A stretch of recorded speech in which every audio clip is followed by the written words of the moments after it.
Bonjour à tous, bonjour à toutes. Donc bienvenue dans ce webinaire qui est organisé dans le cadre de la semaine du développement durable, par Cardina, accompagné aujourd'hui, de notre partenaire, Synergiec. Donc Cardina est filiale du groupe Quali-Consult. Donc je suis Jelena Knezovic, directrice des opérations pour, Cardina et je suis accompagnée de Jérôme Imbert et Jérôme, je te laisse te présenter avant que j'enchaîne. Ton micro, oui, s'il te plaît, Ah, Jérôme. le micro est coupé, pardon. Jérôme Et Imbert, voilà. société Synergiec. Nous sommes AMO financier et l'objectif, c'est d'accompagner des sociétés comme Cardina dans la réalisation de projets de rénovation globale pour des copropriétés, en commençant effectivement dès le plan pluriannuel de travaux, mais jusqu'au vote des travaux sur ce chemin et en nous occupant que de la partie financière. Tout à fait. Et donc aujourd'hui, on va parler d'un sujet stratégique qui est le PPPT, de son acronyme, et donc projet de plan pluriannuel de travaux, qui est désormais incontournable, hein, parce que ça fait déjà, quelques années qu'il est imposé, pour toutes les copropriétés de plus de 15 ans. Mais au-delà de cette, obligation, qui est réglementaire, c'est également un levier puissant pour planifier des travaux, pour mobiliser des aides et on le verra, par ailleurs et le but, c'est l'amélioration durablement du patrimoine et aujourd'hui, on va vous expliquer, on va vous montrer comment on peut transformer cette contrainte en opportunité. Alors, présentation de nos deux structures, comme je le disais, Cardina est filiale du groupe Quali-Consult. On porte, au titre du groupe, toutes les missions d'audit, de diagnostic, d'instrumentation, d'assistance technique à maîtrise d'ouvrage et aussi donc de maîtrise d'œuvre, dans le secteur du bâtiment, de l'industrie, et des ouvrages d'art. Nous sommes bureau d'études, spécialisés et pluridisciplinaires. Et je te laisse présenter Synergiec, Jérôme. GIEC, donc nous sommes opérateur national référencé à l'ANA. Nous avons aujourd'hui 25 agences un peu partout sur le territoire. On gère à peu près, on a 650 propositions en cours, on gère 300 projets de rénovation de copropriété sur la France.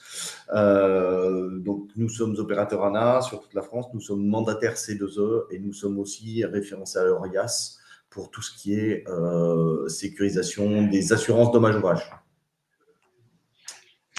Très bien.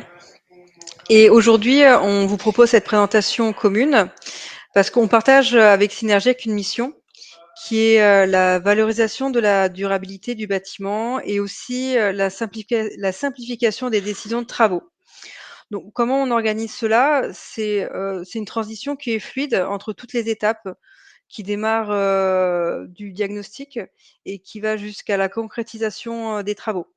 Donc, on accompagne les syndics et les syndics de copropriété, les résidences, les propriétaires du diagnostic initial en passant par la planification, la coordination des travaux, toutes les études.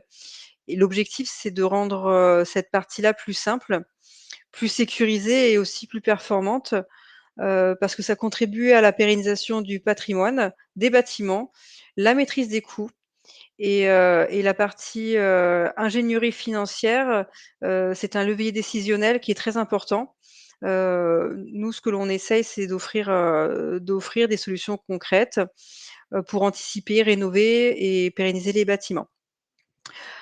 Aujourd'hui, dans les 25 minutes, 30 minutes, qui nous sont aujourd'hui consacrées, on va balayer ensemble, plusieurs éléments. Donc quel est le programme? Tout d'abord, on va replacer, le cadre réglementaire, hein. Déjà, c'est pour bien comprendre les obligations et les enjeux. On est sur les dernières années, mais on est sur les dernières années qui sont sur un patrimoine, le plus élargi, en fait. Ensuite, on verra tous les objectifs, hein, du projet de plan pluriannuel de travaux et pourquoi il est essentiel, hein, pour les copropriétés. Ensuite, et ça, c'est, presque le plus important, c'est comment on peut le mettre en place concrètement. quels sont, les leviers d'action, donc toutes les solutions, pour, réussir, hein, ce plan. Et bien sûr, ce qui en fait, intégralement partie et de manière extrêmement importante, c'est l'ensemble des aides, hein, qui sont mobilisables, car il existe des dispositifs financiers pour vous accompagner dans vos projets. Et enfin, nous pourrons conclure, sur, une session de questions-réponses, que vous nous poserez, via le chat.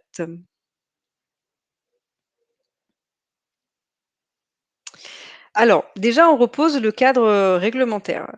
Le PPPT, est imposé par la loi climat et résilience qui existe depuis août 2021 et il oblige, les copropriétés de plus de 15 ans, d'élaborer un projet de plan pluriannuel de travaux. Ça s'applique à toutes les copropriétés qui sont à usage, d'habitation, donc que ce soit partiel ou total, hein. Il y avoir des lots, à usage autre, hein, et notamment tertiaire. Et ce PPPT, maintenant je vais utiliser l'acronyme, hein, c'est plus simple, doit être présenté à l'assemblée générale des copropriétaires, renouvelé tous les 10 ans, sauf, s'il y avait un DTG qui attestait qu'il y avait aucun travail à réaliser sur la copropriété. C'est une mesure qui est très structurante parce que, outre, la partie diagnostic technique visuel qui est réalisée sur l'immeuble, étant donné que c'est dans le cadre de la loi climat et résilience, d'août 2021, il y a l'obligation de réaliser un diagnostic de performance énergétique et de conclure sur des travaux d'amélioration énergétique pour le patrimoine. C'est très structurant, ça vise aussi à anticiper les travaux, préserver le bâti, l'améliorer, énergétiquement, pardon, et comme ça inscrit la copropriété dans un plan de travaux qui est orienté et qui a une logique, d'amélioration et de performance. Petit retour sur le calendrier de mise en application, hein, depuis le 1er janvier 2023. L'application s'est faite de manière échelonnée. D'abord les plus grosses copropriétés, hein, on était sur plus de 200 lots, pour le 1er janvier 2023. On est passé en 2024, à la tranche 51-200 lots et depuis le 1er janvier 2025, ce sont toutes les copropriétés. Donc moins de 51 lots, mais on peut dire désormais que toutes les copropriétés, sont imposables de plus de 15 ans, hein, ça c'est très important. Ce calendrier, il a été établi, pour, comme étape clé dans la gestion du parc immobilier, en France. Et ça devient donc un outil obligatoire pour anticiper les travaux, sécuriser les bâtiments pardon, améliorer leur performance énergétique et le but, ici, c'est de pas de détourner, mais de penser la contrainte comme opportunité.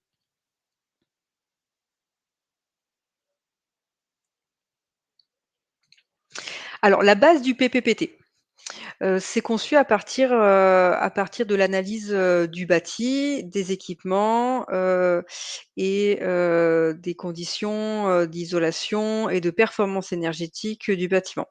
C'est stratégique, ça a donc une visée, complète, hein, parce qu'on part vraiment sur une analyse complète, du bâtiment au sens large, hein, structure, clos couverts, tous les équipements techniques, les aménagements intérieurs, les aménagements extérieurs et la partie performance énergétique.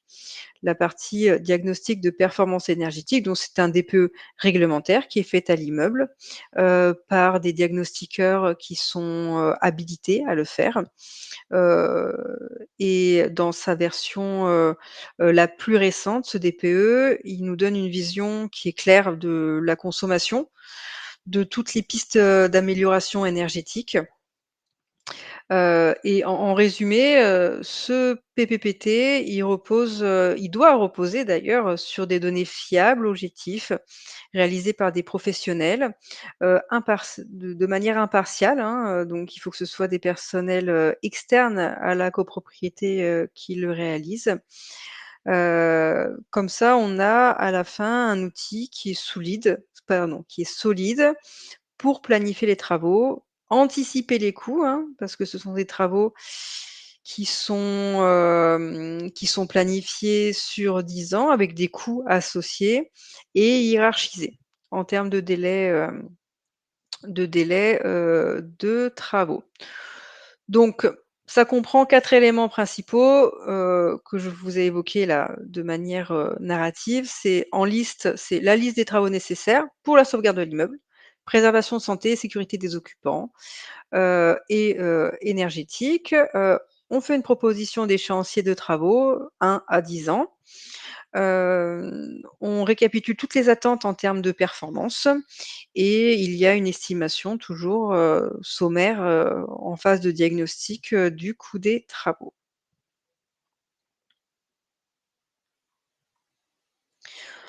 Donc en synthèse, pourquoi on met en place un PPPT? Bon, obligation réglementaire, bien sûr, mais comme je le dis, il faut qu'il y ait un levier, d'amélioration, hein, dedans et ça répond à plusieurs objectifs, hein. On anticipe les besoins futurs, c'est quand même important de connaître, son patrimoine quand on est copropriétaire, de savoir, quelles sont les charges, hein, qui vont en découler. C'est toujours mieux d'anticiper plutôt que de subir des réparations qui sont urgentes et quand c'est urgent, c'est coûteux. C'est important également d'améliorer l'efficacité énergétique du bâtiment. C'est bon pour la planète et c'est bon pour les charges parce que qui dit réduction des consommations dit également, réduction des charges de copropriété. Ç Ça aide aussi à prévenir, toutes les dégradations qui peuvent être progressives, sur les équipements. Ça facilite l'entretien régulier de l'immeuble et un point clé et vraiment clé, c'est que ça valorise le patrimoine. Ça valorise votre patrimoine, ça valorise le patrimoine des copropriétaires et c'est vraiment un ajout, un atout majeur. Et enfin, parce qu'il faut les leviers derrière, ça permet d'optimiser les financements. Pourquoi? Parce qu'on a une programmation qui est anticipée. On sait quels sont les travaux qui vont être, mis en place. On les a budgétés, vous les avez présentés, en assemblée générale, et cetera. Donc c'est vraiment la stratégie qui est gagnante pour préserver, améliorer et valoriser la copropriété.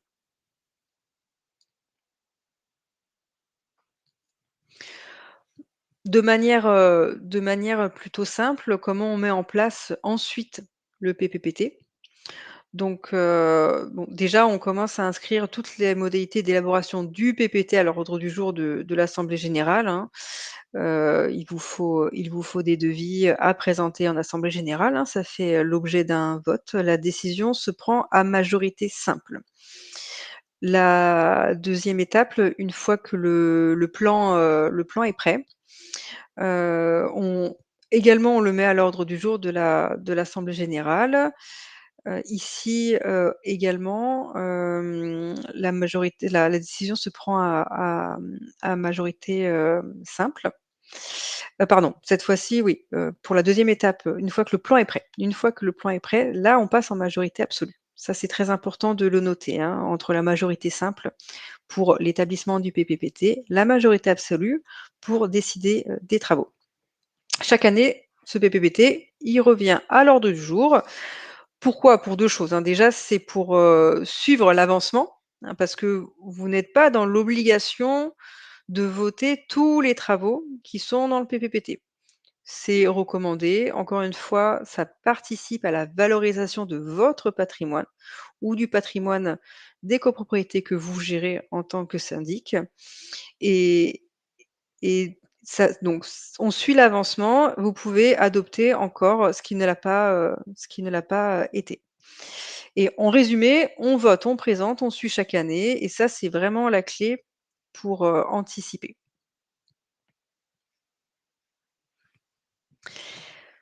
Donc après vous avoir reposé le cadre réglementaire du PPPT, comment on le met en place, il est constitué de quoi et il participe à quoi?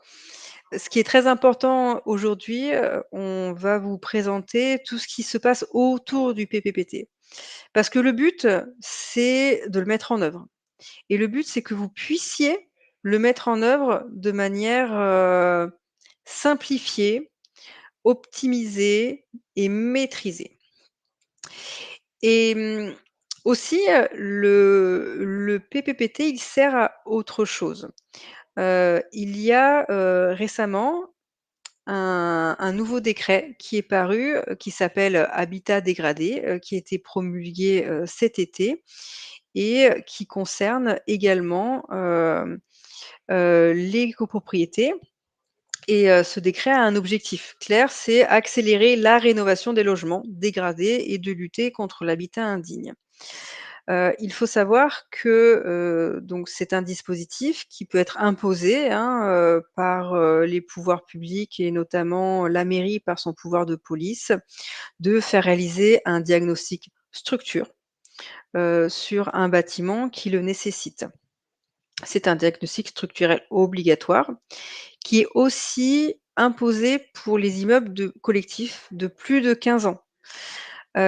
Et quel est le lien en fait avec le PPPT? C'est que si vous aviez fait réaliser pour votre copropriété un projet de plan pluriannuel de travaux, par, des ingénieurs, diplômés bac+5, des personnels que nous avons par exemple, il est valable.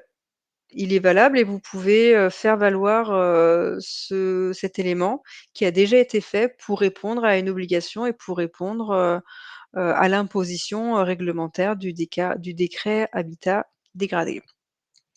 Donc ça, c'est autour du PPPT. C'est important parce que comme on l'a eu entre les DTG et les PPPT, ce sont des impositions réglementaires successives et plutôt que de faire les choses plusieurs fois, autant le faire une fois et s'en servir, par ailleurs et savoir surtout, donc ça, c'est une information que nous diffusons, savoir que l'on peut s'en servir.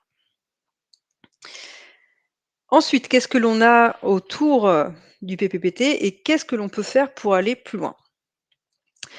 Donc on de base, est réalisé un DPE. Un DPE, c'est un diagnostic de performance énergétique réglementaire, qui détaille, les consommations du bâtiment, son enveloppe, et qui oriente sur les travaux à réaliser pour, heu, réduire ses consommations. On appelle ça de l'amélioration d'étiquette, hein, parce que si vous savez comment se présente un DPE, il y a des étiquettes énergétiques et le but c'est de venir et les améliorer. Mais pour aller plus loin, ce qu'il faut réaliser, si vous avez la volonté d'amélioration de votre patrimoine, c'est l'audit énergétique. Un audit énergétique, c'est plus qu'un simple, document qui viendrait en plus, hein. C'est vraiment quelque chose qui vient enrichir le DPE. Ça apporte, beaucoup plus de précision sur, les travaux de rénovation. Le bâti, les équipements, ils sont relevés, mais ce qui est très important, c'est d'avoir, ce que l'on fait après et précisément, ce sont les travaux de rénovation énergétique. Ça foun L'audit en lui-même fournit un rapport détaillé sur, tout le bâtiment, qualité d'isolation, équipement, mais son rôle, il est vraiment double, hein. C'est d'un côté, on identifie les points à traiter, mais de l'autre, et c'est ça le plus important, c'est qu'on va apporter, via des actions préconisées et des scénarios, une vision claire sur toutes les possibilités d'amélioration qui sont aussi couplés avec les risques, les urgences, et la vétusté du bâtiment. On priorise les travaux, non pas par, leur urgence aussi, mais par, leur coût et ce qui est extrêmement important, c'est que c'est l'outil qui va permettre de calculer les temps de retour sur investissement. Parce que c'est bien ça, hein, quand on réduit les consommations, c'est pour aussi réduire les charges, c'est pour réduire les coûts. Et chaque, euro investi dans l'amélioration énergétique, il faut que ça puisse être évalué en termes de temps de retour sur investissement. Et c'est le document, la mission la plus importante à faire, à réaliser, juste après le PPPT. La mission technique la plus importante. Une fois qu'on a les éléments de priorité de travaux qui sont votés, où on a l'audit énergétique qui nous a apporté une meilleure connaissance, du bâtiment, qui nous a apporté un outil d'aide à la décision avec ses temps de retour sur investissement. On va passer à l'étape d'après, c'est la maîtrise d'œuvre vraiment sur la rénovation énergétique. Parce qu'encore une fois, il faut être, accompagné pour que l'on puisse avoir la garantie que les travaux de rénovation énergétique, d'amélioration du patrimoine sont réalisés de bout en bout. Il faut que ce soit encadré. Donc concrètement, ça signifie qu'à chaque étape, chaque c'est pris en charge. Donc la conception, la coordination, le suivi de chantier. On lance pas une rénovation énergétique, comme on lance une réfection d'une partie du bâtiment. Il faut vraiment qu'il y ait une vision globale. Donc la maîtrise d'œuvre est très importante. On inclut les interventions clés, donc sur, les équipements et le bâti, amélioration, isolation, ventilation, chauffage et cetera. Mais aussi, comme je l'ai dit, c'est l'amélioration de l'habitat. Et avec, ces missions de maîtrise d'œuvre, on a vraiment une vue globale sur tout ce qui va se passer dans le bâtiment. Et je te passe, la main, Jérôme, pour comment on fait après pour financer les travaux? Alors, on va essayer de vous expliquer, de vulgariser ce qui peut être fait, mais avec un exemple concret qui va permettre de mettre aussi en lumière tout ce qu'on peut faire. Alors, on travaille avec la maîtrise d'œuvre. Effectivement, le travail se fait en conjoint sur cette phase de conception. L'objectif étant de finaliser un projet qui va être validé par le conseil syndical et le syndic. L'objectif étant de présenter à l'ensemble des copropriétaires de manière à ce qu'ils le votent et qu'ils le votent à une très large majorité. Ça passe forcément par de l'explication, et l'explication passe tant sur la conception du projet en lui-même, de qu'est-ce qu'on met dedans, de comment on peut le financer, quelles sont les aides qu'on peut obtenir. Ce qu'il faut savoir, c'est que pour avoir des aides, la mission de l'AMO est obligatoire. Donc, mais derrière cette obligation, il y a un avantage, c'est quand même que la prestation d'AMO est financée à 50% par les aides de l'ANA autour du dispositif, qui est le premier dispositif qu'on va mobiliser, qui s'appelle MaPrimeRénov' Copropriété. Ce dispositif est très largement axé autour de la rénovation globale d'un bâtiment, donc un projet qui embarque plusieurs postes de travaux issus du plan du PPPT. L'objectif, c'est de les regrouper pour atteindre certains niveaux de performance énergétique. J'insiste sur le fait qu'on ne fait pas un projet de travaux pour des aides et on ne le fait pas uniquement pour des logiques thermiques. Le PPPT est là aussi pour mettre en exergue des problèmes de structure ou des problèmes d'embellissement de la copropriété qu'on peut embarquer dans ces travaux globaux. Et tout l'intérêt du travail sur des travaux globaux, c'est ça. Et donc, on a les financements MaPrimeRénov' qui dépendent de la niveau de performance, deux niveaux de performance principaux, 35% d'économie d'énergie et 50% d'économie d'énergie. Donc ça, c'est des aides qui sont l'énorme intérêt de MaPrimeRénov', c'est des aides pour l'ensemble de la copropriété, quel que soit le statut, le niveau de richesse de la personne qui occupe le logement, qui peut être propriétaire occupant ou propriétaire bailleur. Deuxième dispositif autour duquel on va travailler, qui est les certificats d'économie d'énergie, qui est un dispositif privé.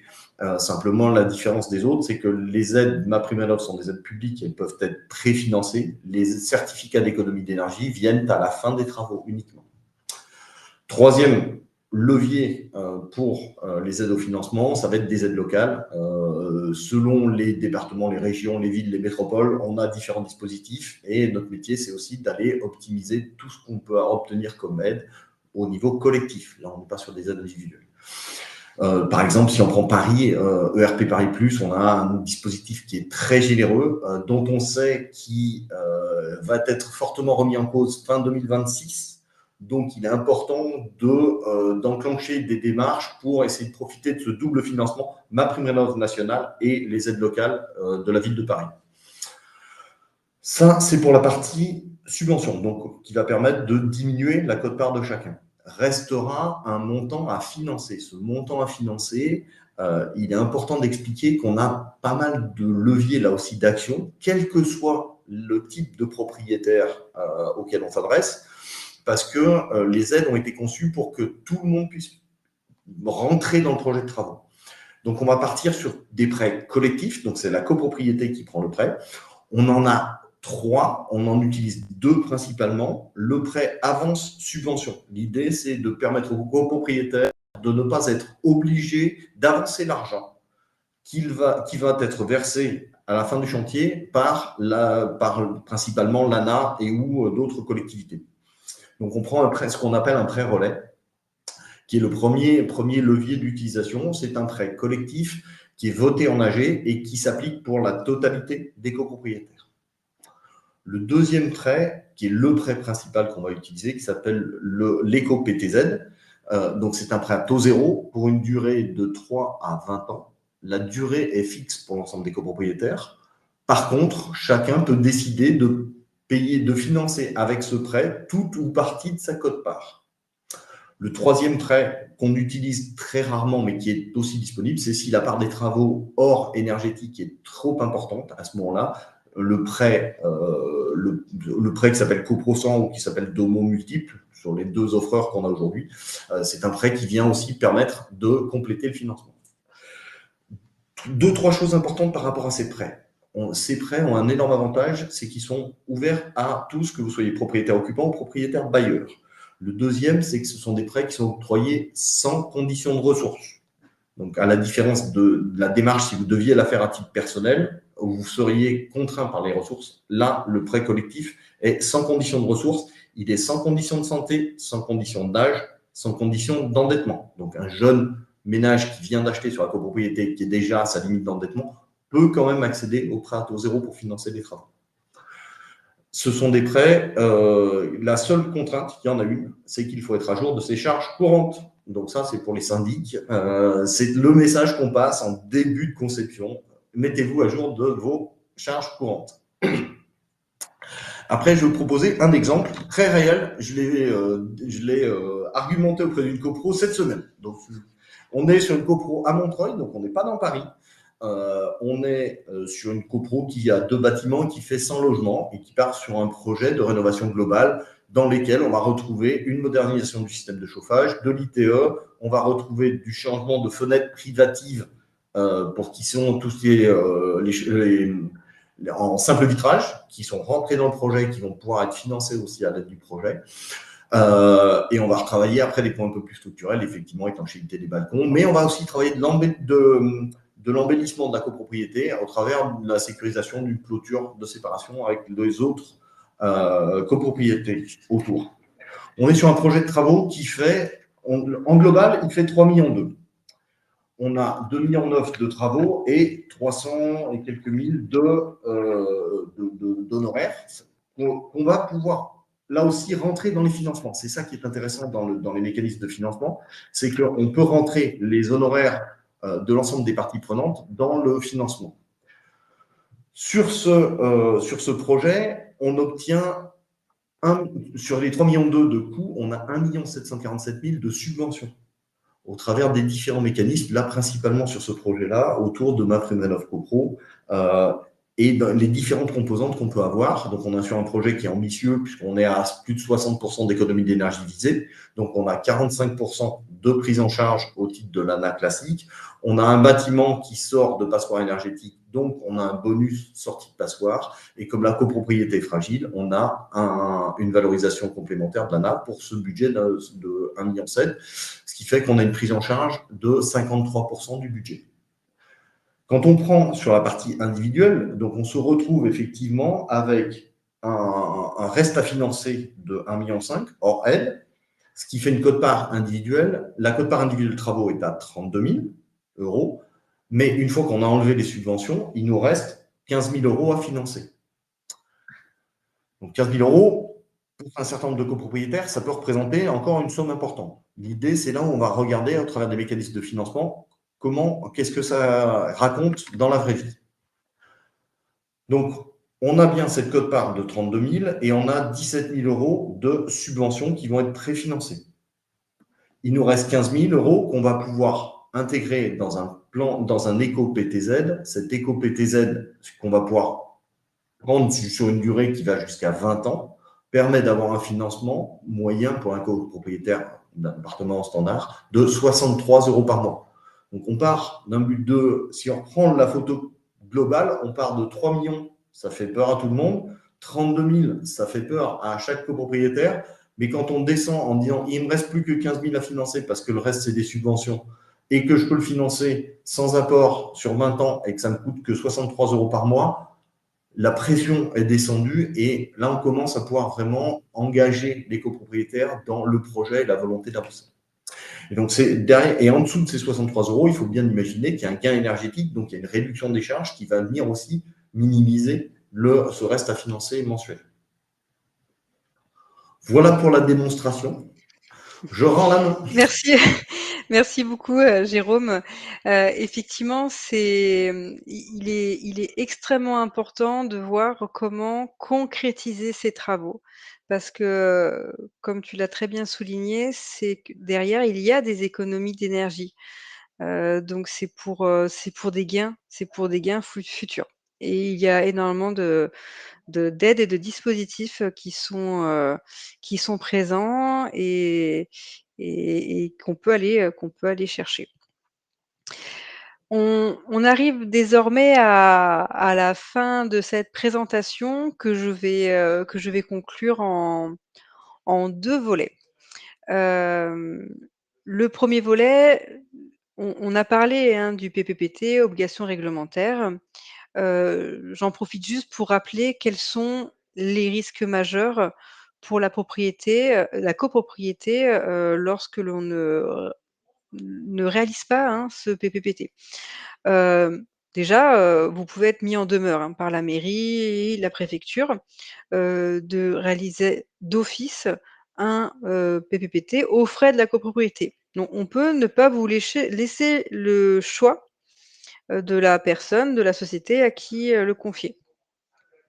Ensuite, c'était ce qui vous était présenté, par ailleurs, c'était un préalable, hein, pour avoir accès à des leviers financiers.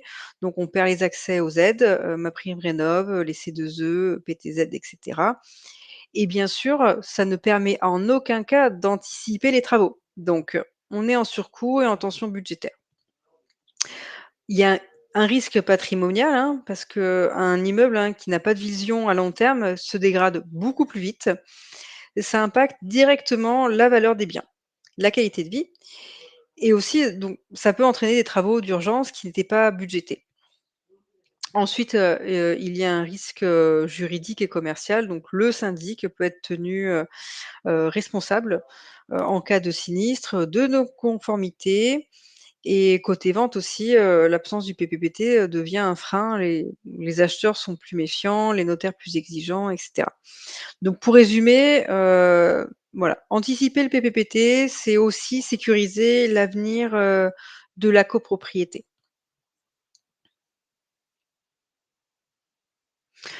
Pour vous faire, la synthèse, des points clés et si j'avais à conclure en un seul mot, mais je vais prendre quelques mots de plus pour conclure, il faut anticiper, voilà. Il faut anticiper. On n'attend pas on ne bon, là, on est sur la fin d'obligations réglementaires, mais on n'est pas obligé d'attendre des obligations réglementaires, des injonctions des autorités, hein, pour, réaliser ce type de diagnostic et notamment, le DPE collectif. Également, il faut construire à long terme, donc le mot d'ordre, c'est planifier. On construit des travaux sur 10 ans. Donc quand on intègre, ces travaux sur des ans 10 ans dans une stratégie et une gestion de la copropriété, ça améliore, la vision. On peut aussi voter beaucoup plus sereinement, hein, les éléments aux assemblées générales parce que, ces éléments sont connus et ça évite des décisions qui sont parfois précipitées. Et bien sûr, il faut mobiliser, voilà, parce qu'il y a beaucoup d'aides à mobiliser et là, ça permet de transformer, l'obligation, en opportunité.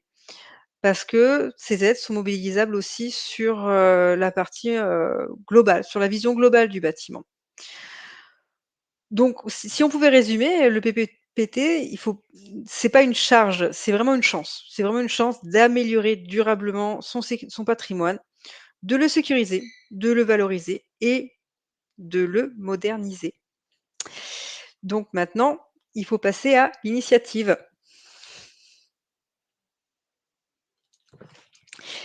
Tout d'abord, merci beaucoup pour, votre attention, suite à pendant cette présentation et désormais, on va prendre toutes les questions que vous avez pu, poser dans le chat. N'hésitez pas à en poser, on est, là et disponible, pour répondre à toutes les interrogations, d'une part sur la présentation, sur les éléments que nous avons pu vous évoquer et aussi si vous avez d'autres questions d'ordre plus général sur, les travaux qu'on peut réaliser sur les copropriétés. Merci Elena, merci Jérôme pour cette présentation très claire. On a déjà quelques questions. Une question de Leïla sur la différence entre un audit énergétique et un diagnostic technique global.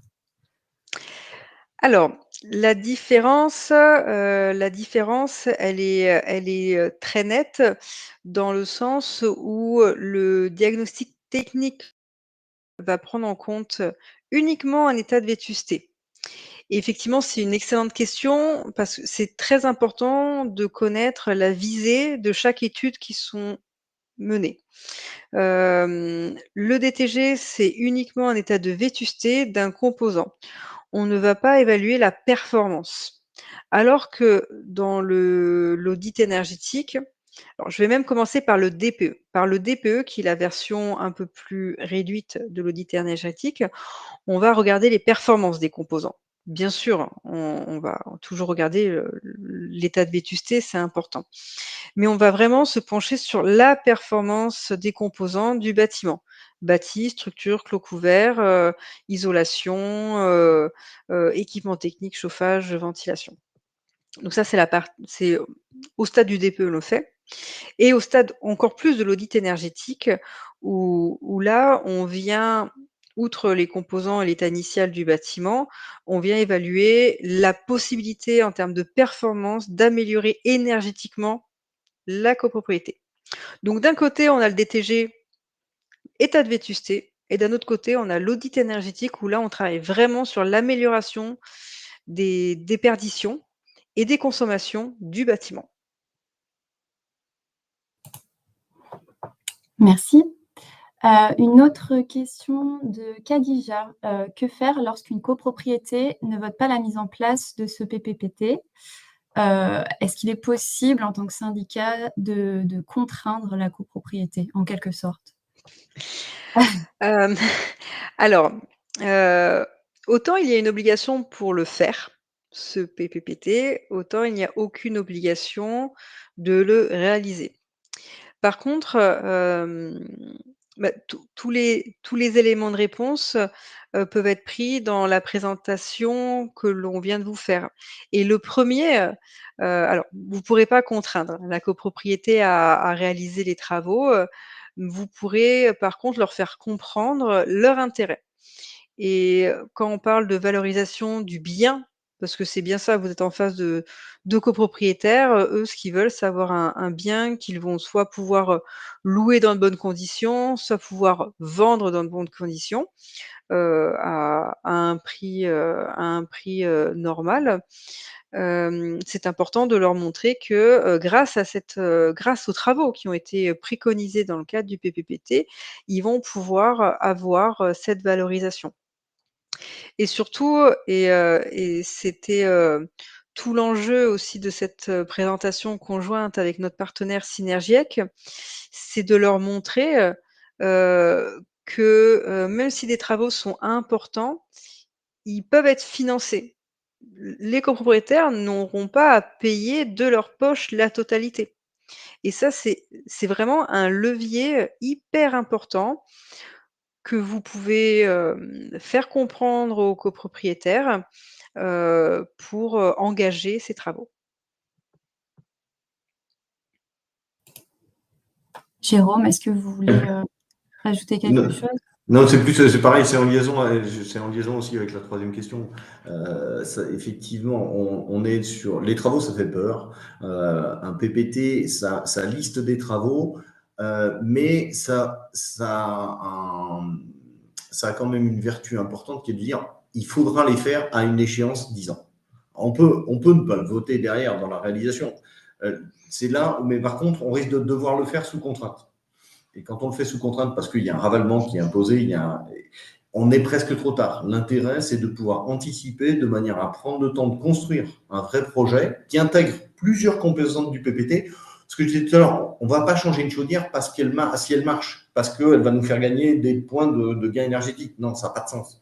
Ce n'est pas comme ça qu'on travaille. C'est co-construire le projet sur des choses dont on sait qu'il faudra qu'on les fasse. On prend le temps de le faire avec justement cette double tête technique comme peut l'être Cardina et financière comme peut être Synergique. L'intérêt, c'est qu'effectivement, vis-à-vis du syndic, vis-à-vis du conseil syndical, vis-à-vis des copropriétaires, vous savez à qui vous devez poser la question, qui est celle que vous avez à un instant T. Et on travaille le projet en commun. Et quand on dit travailler un projet en commun, et c'est là où je viens sur la troisième question qui nous est posée, c'est vraiment de dire on ne peut pas le faire à distance. Ce n'est pas qu'un travail derrière un ordinateur. Ça passe forcément par un projet, la constitution d'un groupe projet au sein de la CoPro. Alors, c'est autour du CS, mais on peut ajouter d'autres membres qui vont être les représentants de la CoPro dans le choix, parce qu'on aura des choix. L'objectif, ce n'est pas d'arriver en AG avec 50 options. Ça ne marche pas. On travaille un scénario, peut-être une option, et c'est ce scénario-là qu'on va pousser jusqu'au bout pour le présenter, le faire et faire adhérer.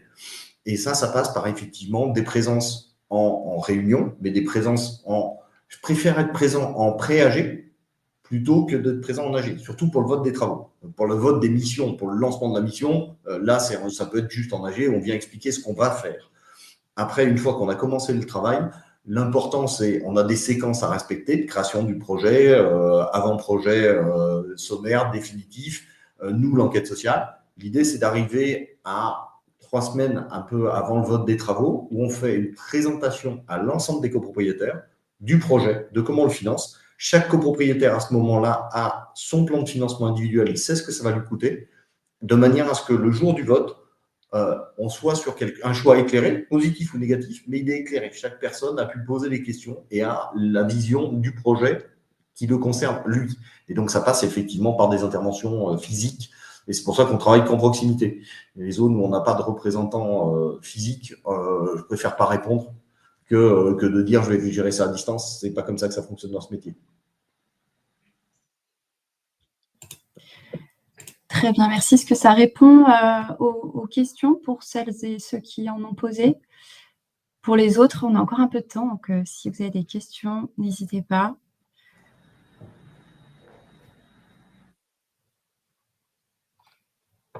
Merci Khadija pour le retour.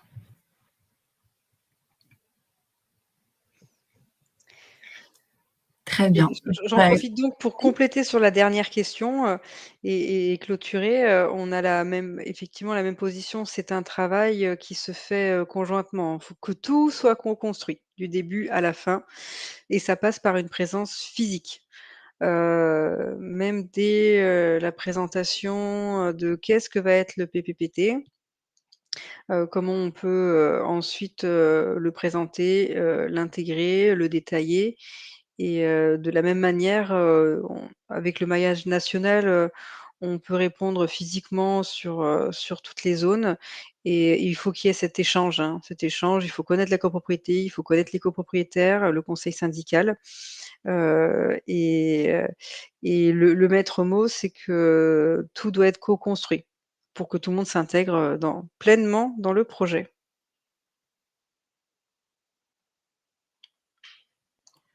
Très bien. Écoutez, s'il n'y a plus de questions, je vous remercie. Merci à Yelena, merci à Jérôme qui est venu co-animer cette session.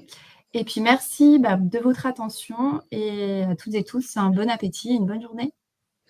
Merci à tous pour votre attention. À bientôt. Au revoir. Au revoir.